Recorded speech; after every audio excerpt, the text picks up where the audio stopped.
The question that I constantly get is, how do I find money for my flips? I haven't done a lot of deals, or I haven't done any deals. I'm worried that I'll be able to find a deal and not find the money. I want to take a few minutes today and break down for you the common ways to get money for your first flips. The most obvious and first way is people in your immediate circle. And I know you're thinking, no, I hit them up on my multi-level marketing scheme, so I can't go ask my Uncle Joe for money again, or I've already borrowed money from my parents for college. I understand that. I want to just break down a technique that I've used in the past that allows you to raise money from friends and family. And I always say, don't propose a partnership for money with someone you know has money. Talk about a deal. So let's say that you find a mobile home that you want to flip, and it's in a park, and you have it under contract for $3,000.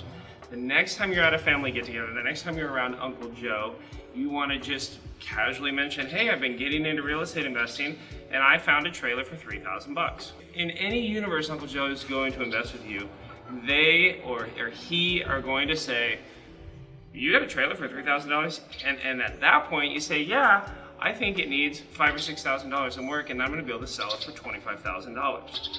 Again, if they are interested, you talking about a deal, not proposing to borrow money, will be the catalyst that gets them interested in that conversation. At that point, if they're going to be an investor for you, they're going to say something like, that's a pretty good deal. If you find any more of those, let me know. I might be interested in jumping in on one, or I might be interested in funding one, or this sounds a lot better than when you pitched me on your Amway before. Pitching deals versus pitching partnerships is one of the best ways to raise money for your fix and flip. So that's number one. Number two is hard money lenders. They're called asset-based lenders. It's not because they're hard to find. If you do a search for hard money lenders in the town that you live in, so if you live in Cincinnati, do a Google search for Cincinnati hard money lenders, you'll get a whole list of local lenders. Now typically these are private lenders. These are lenders that are based in your local regional market. Otherwise, I give you a list of good hard money lenders, and they tend to come and go. They tend to be in business for a couple years and then out of business. Your typical hard money lender is someone that got a line of credit from a local bank. So maybe they put up $1 million, the bank put up $3 or $4 million. Their whole strategy is to borrow, take their money, the money they borrowed from the bank, borrow it 4, 5, 6%, lend to you at 8, 9, 10%. Okay. The good thing about a hard money lender is they only secure the money on the hard asset. That's it. So there's no credit check fee, there's no debt to income, there's no any of those kind of background things that you're worried about that might cause you to not qualify. They just look at the deal and see if it makes sense.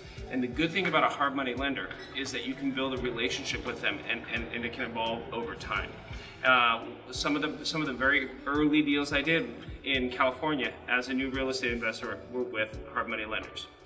Third way to get money to fund your fix and flips are with local banks. Now, I don't mean the local branch of a big national bank like Bank of America or Chase. I mean local banks like credit unions, banks that are 2 or 3 branches right there only in your community or in your town or in that side of the state where you live. These small banks can get to know you, get to know your business, offer lines of credit. So I had a friend who's a farmer. His family had a line of credit with a local bank that they had for their farm for years. He went in, talked to the banker, explained that he wanted to do flips. The bank was happy to do those loans. They laid out the parameters for them, and those became ways that they could do that. Okay, the fourth and final way that you can find the money for your flips is from the seller of the property themselves.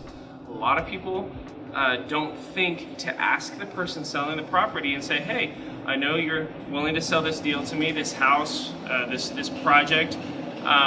Would you be willing to be the bank on this project for a short period of time in exchange for interest on it? And then at that point, they will use credit cards or use their own cash to fix it up.